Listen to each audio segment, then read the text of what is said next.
भक्तों को राधे राधे। आशा करती हूँ आप सभी अच्छे होंगे। राधा रानी की कृपा आप सभी पर बनी रहे। आज मैं बहुत सुंदर सा प्रसंग सुनाने जा रही हूँ। बस आपसे निवेदन है कि ध्यान पूर्वक सुने। पुजारी ने साफ मना कर दिया, नहीं नहीं बाबा, ये नहीं हो सकता। मंदिर के बाहर बना भोग हम जगन्नाथ जी को नहीं भोग ला सकते। इतने साल से चल रही परंपरा को हम कैसे तोड़ दें? नहीं नहीं, हमें माफ़ कीजिए और आप जाइए यहाँ से। वे उदास हो गए और हमारे जगन्नाथ जी नाराज। फिर क्या हुआ, चलिए देखते हैं। हरे कृष्णा। भगवान की पूजा में एक विधि होती है, लेकिन भगवान को विधि के नियम में नहीं बांधा जा सकता, और इसी का परिणाम है आज की कथा। एक ऐसे भक्त की है जिनकी श्रद्धा और भक्ति ने पूरे मंदिर के नए नियम की स्थापना करवा दी, जिसका पालन पुरी में आज भी हो रहा है। और वह भक्त कौन थे, उनकी कथा सुनने से पहले आपको अपने इस चैनल को सब्सक्राइब जरूर कर लीजिए, क्योंकि अभी नहीं करेंगे तो बाद में पक्का भूल जाएंगे। तो हम शुरू करते हैं। जगन्नाथ जी की एक और मनोहर लीला की यात्रा। ये बात है 11वीं सदी के आसपास की। उस समय तत्काल प्रदेश यानी उड़ीसा में राजा अन्न भीमदेव का राज्य था। अभी 2 नए जगन्नाथ जी मंदिर का निर्माण करवाया था। इस मंदिर की भव्यता की चर्चा सभी जगह फैल गई थी। भारत के कोने कोने से यात्रीगण यहाँ दर्शन करने आते थे, और यही समाचार बाबा रघुवर दास के पास भी पहुँच गई।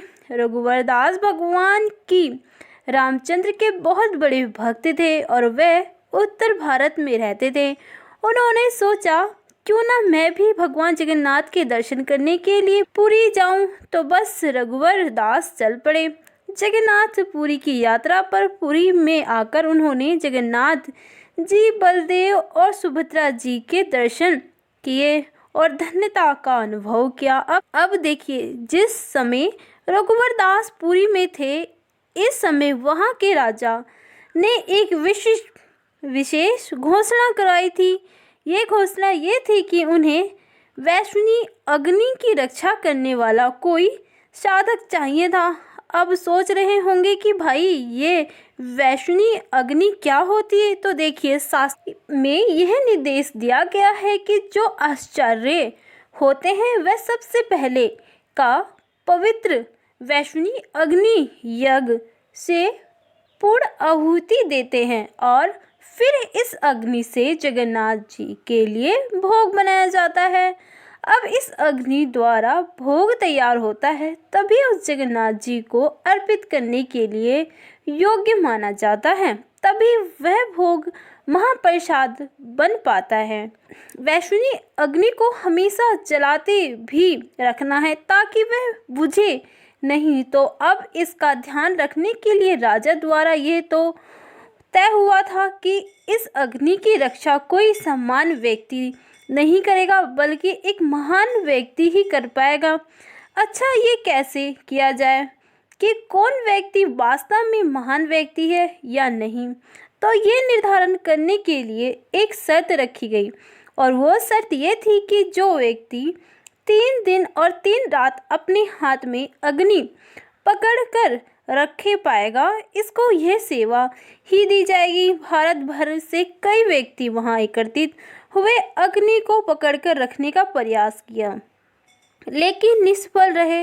देवदास इन चुनौती के लिए आगे आए और सबके आश्चर्य के बीच में लगातार 3 दिन तक रात दिन तक अग्नि को अपने हाथ में जलाकर रखने में सफल रहे।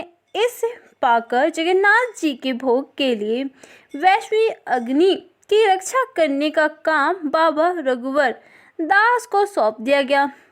रघुवर दास पूरी मंदिर में से द्वार के सामने एक बड़े छाते के नीचे रहने लगे। अपने साथ उन्होंने वहां उनके प्रिय आराध्य देव प्रभु श्री राम, माता सीता और लक्ष्मण जी का विग्रह की स्थापना की, और पूर्ण भक्ति भाव से उनकी सेवा पूजा करते रहे। दिन और रात को वैष्णवी अग्नि होम डालते हुए उनकी रक्षा करते रहे। प्रतिदिन वे जगन्नाथ जी के दर्शन करने जाते, लेकिन जगन्नाथ जी को वह प्रभु श्री राम के रूप में धनुष बाण हाथ में, लक्ष्मण को भी भगवान रामचंद्र की सेवा करते हुए देखते थे।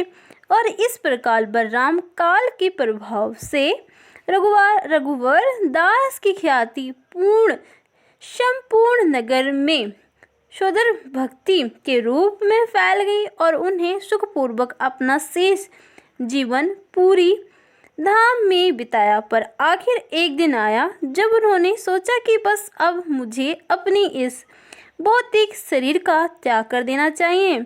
लेकिन जाने से पहले वे जगन्नाथ जी को कुछ विशेष भेंट देना चाहते थे, कुछ भोग अर्पित करना चाहते थे। इसीलिए उन्होंने स्पंज की लकड़ी और केले के पत्ते से जगन्नाथ और बलदेव और सुभद्रा जी के लिए एक सुंदर पंचमुखी बनाया। ये एक सिंगार की वस्तु है जो तीनों विग्रह के मुख के आसपास लगाई जाती है। अब देखिए, भक्तों के लिए जगन्नाथ जी का मुख कोमल के समान होता है। बस इसी भाव से रघुवर दास ने तीनों विग्रह के लिए ये मुख पद्म बनाया था।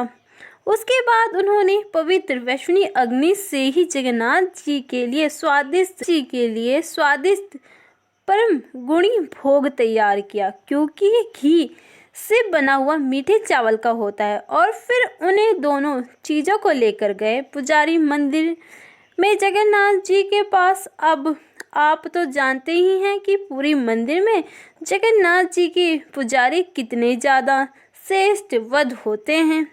जगन्नाथ जी की सेवा में वे कोई भी नियम इधर उधर नहीं करते।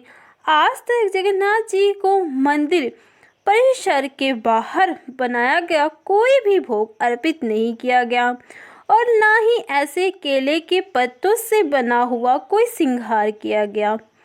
तो वर्षों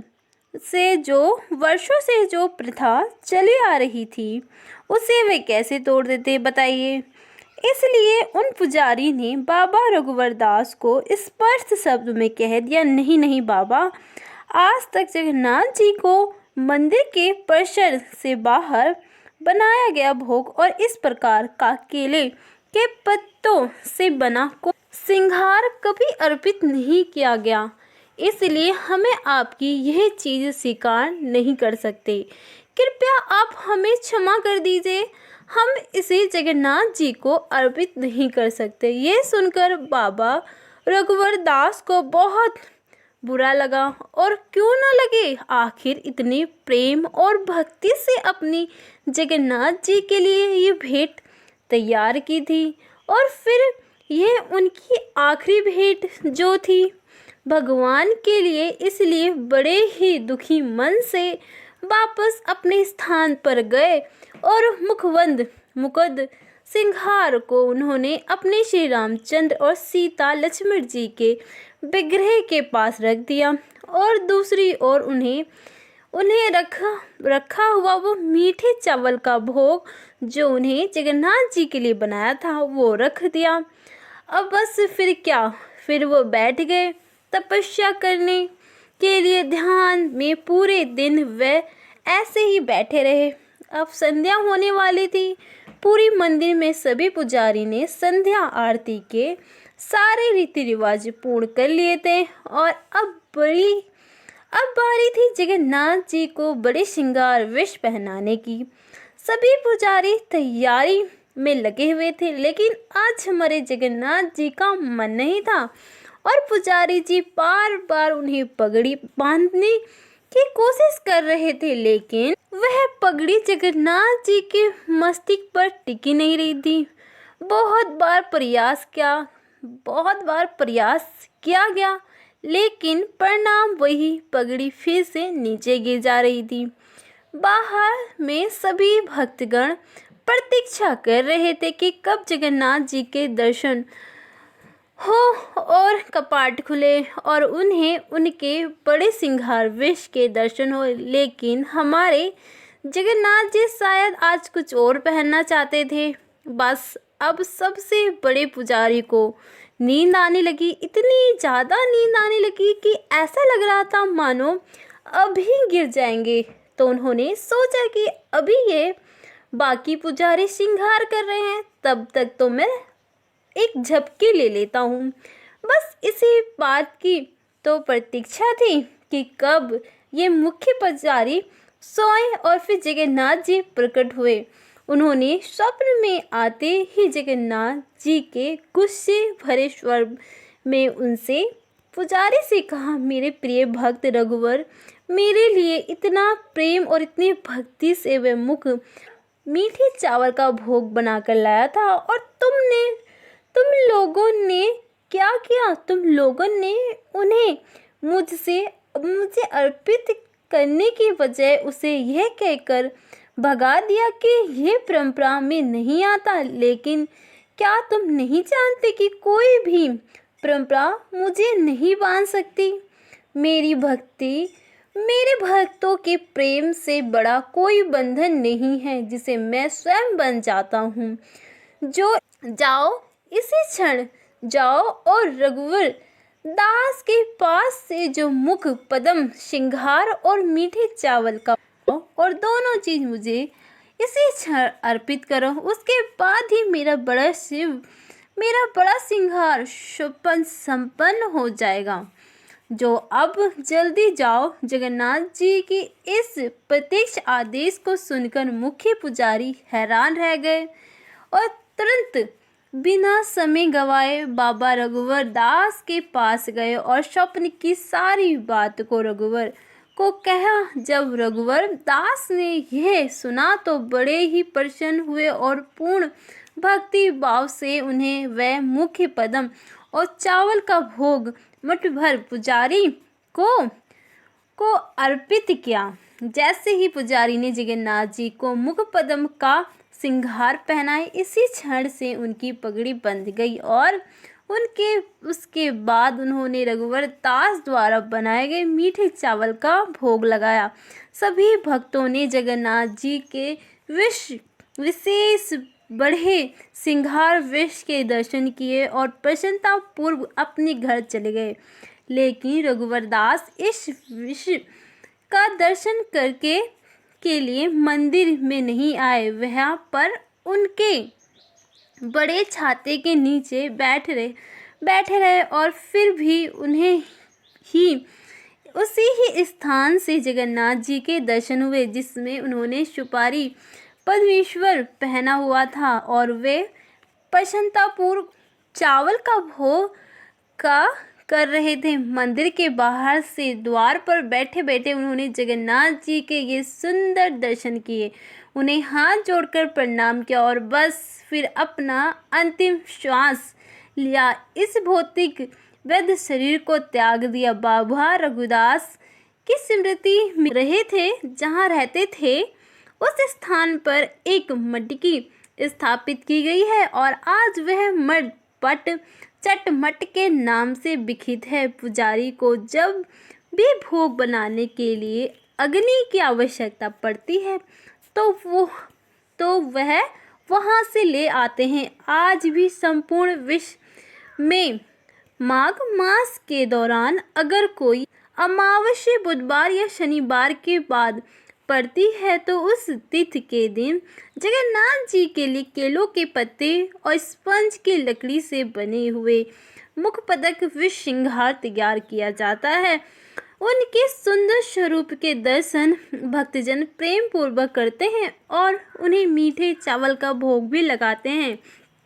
तो ऐसे ही हमारे जगन्नाथ जी जो कि अपने भक्तों के वक्त को प्रसन्न करने के लिए इस जगत के कोई भी नियम को तोड़ सकते हैं। क्या आप इस बात से सहमत हैं? अगर हाँ तो हमें कमेंट करके ज़रूर बताएं। सभी भक्तों को राधे राधे। सभी भक्तों को राधे राधे। आशा करती हूँ आप सभी अच्छे होंगे। राधा रानी की कृपा आप सभी पर बनी रहे।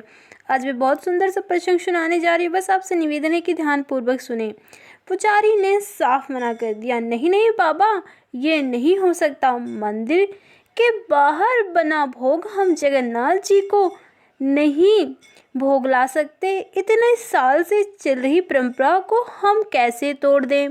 नहीं नहीं, हमें माफ़ कीजिए और आप जाइए यहाँ से। वे उदास हो गए और हमारे जगन्नाथ जी नाराज। फिर क्या हुआ, चलिए देखते हैं।